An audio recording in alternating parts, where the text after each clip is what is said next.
ஒரு சிறிய ஒரு கதை உங்களுக்கு சொல்லான் இருக்கேன். என்னென்னா ஒரு ஒரு ஒரு நபர் தன்னுடைய முடியை வெட்டுறதுக்காண்டி, வழக்கமாக நம்மெல்லாம் போவோம்ல, அந்த மாதிரி இந்த முடி வெட்டுறதுக்காண்டி பார்பர் ஷாப், முடி வெட்டுற கடைக்கு போகிறாரு.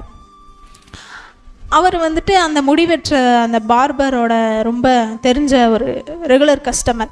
அதனால் அவர் போனதும் அவரை வரவேற்று அவரை உட்கார வச்சு ஹேர் கட் பண்ணிகிட்டு இருக்காங்க. ஹேர் கட் பண்ணிகிட்டு இருக்கும் போதே இவங்க 2 பேருக்குள்ள ஒரு சின்ன கான்வர்சேஷன். என்னன்னா, அந்த பார்பர் சொல்கிறாரு, கடவுள் அப்படின்றவரும் இல்லவே இல்லை அப்படின்னு. உடனே இந்த முடி வெட்ட வந்தவர், என்ன இப்படி சொல்கிறீங்க, ஏன் அப்படி சொல்கிறீங்க கடவுள் இல்லைன்னு? உடனே அந்த பார்பர் அப்படியே சற்று வெளியே அப்படி பாருங்க அப்படின்னதும் அது ஒரு மிகப்பெரிய ஒரு தெரு. அந்த தெருவில் பாருங்கள் எத்தனை பிச்சைக்காரங்க பிச்சை எடுத்துகிட்டு இருக்காங்க, எத்தனை பேர் கைகால் இல்லாமல் இருக்காங்க, எத்தனை பேர் இந்த உலகத்தில் வியாதியில் கஷ்டப்பட்டுட்டு இருக்காங்க, எத்தனை பேருக்கு வலி வேதனையோட மரண படுக்கையில் இருந்துட்டுருக்காங்க. கடவுள்லாம் நல்லவர் தானே, அப்போ அவங்களெல்லாம் பார்க்கணும்ல, சுகத்தை கொடுக்கணும்ல. அவர் உண்மையாகவே இருந்தால் ஏன் இத்தனை பேர் பிச்சை எடுத்துகிட்டு இருக்காங்க, ஏன் இத்தனை பேர் உடம்பு சரியில்லாமல் மரணப்படுக்கையில் கிடக்காங்க? கடவுள் சுகம் கொடுக்குறவர் தானே. அவர் உண்மையாக இருந்திருந்தால் இதெல்லாம் நடக்க விட்டுருக்க மாட்டார்ல அப்படின்னு சொல்கிறார். அதை கேட்டுட்டு இருந்த இந்த முடி வெட்ட வந்தவர் பதில் எதுவுமே பேசலை, அமைதியாகவே உட்காந்துருந்தார். பேசி முடிச்சிட்டாங்க, முடி வெட்டி முடிச்சிட்டாங்க. இவரும் பே பண்ணிட்டாரு, வெளியே போகிறாரு. வெளியே போகிறப்ப இவர் வாசலில் வந்து நிற்கிறாரு. யார், நம்ம பார்பர் வந்து வாசலில் நிற்கிறாரு. வெளியே போனவர் அவருக்கு எதிர்த்தாப்பில் வந்த அங்கே தெருவில் அங்கங்கே இருப்பாங்க இல்லையா, அவங்களெல்லாம் பார்த்துட்டு அதில் ஒரு நபர் ரொம்ப நீளமாக முடி வச்சுட்டு இருந்தார். அதை பார்த்துட்டு அந்த பார்பரை பார்த்து சொன்னாராம், நீ ஒரு பார்பரே இல்லை அப்படின்னு.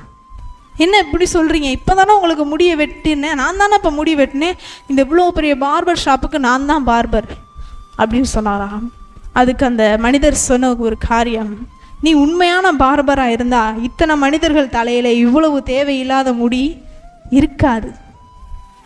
நீ ஒரு உண்மையான பார்பராக இருந்தேன்னா எல்லாருக்கும் முடி ஏன் அப்படி கெட்டு வளரப்போகுது, எல்லாரும் சரியாக முடி வெட்டியிருக்கணும்ல அப்படின்னு கேட்டாராம்.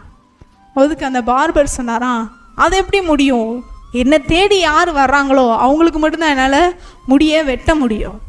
நீங்கள் என்னை தேடி வந்தீங்க, உங்களுக்கு நான் முடி வெட்டி விட்டேன், அவங்களும் வந்தால் அவங்களுக்கும் முடியை நான் என்ன செஞ்சு விடுவேன்னா வெட்டி விடுவேன்.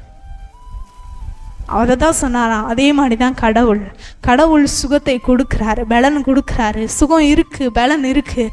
ஆனால் அவரை நம்பி அவரிடத்துல எந்த ஜனங்கள் வருகிறார்களோ, வந்தாங்க பாருங்க, சுகம் தேடி அந்த கானானிய ஸ்திரீ வருகிறார். எவ்வளவோ தடைகளை தாண்டி வராங்க.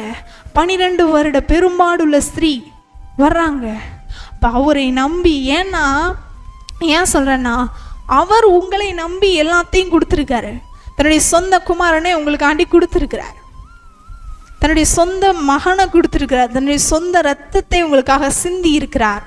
உங்கள் மேலே நம்பிக்கையை வச்சு உங்களை ரட்சிப்புக்குள்ளாக நடத்தி இன்றைக்கி இங்கே கொண்டு வந்து உட்கார வச்சு உங்களுக்கு அழகாக ஒரு பரலோகத்தை கட்டிட்டு வெயிட் பண்ணிகிட்ருக்காரு.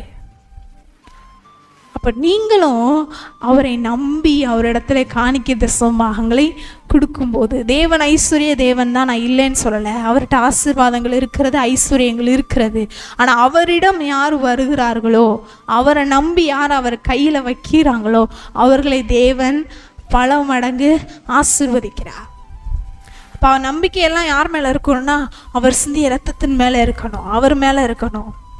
இல்லைன்னா நம்மளும் அந்த பார்பர் ஷாப் ஓனர் மாதிரி தான் தவறாக புரிஞ்சு கொண்டுட்டு இருப்போம் கடவுளை.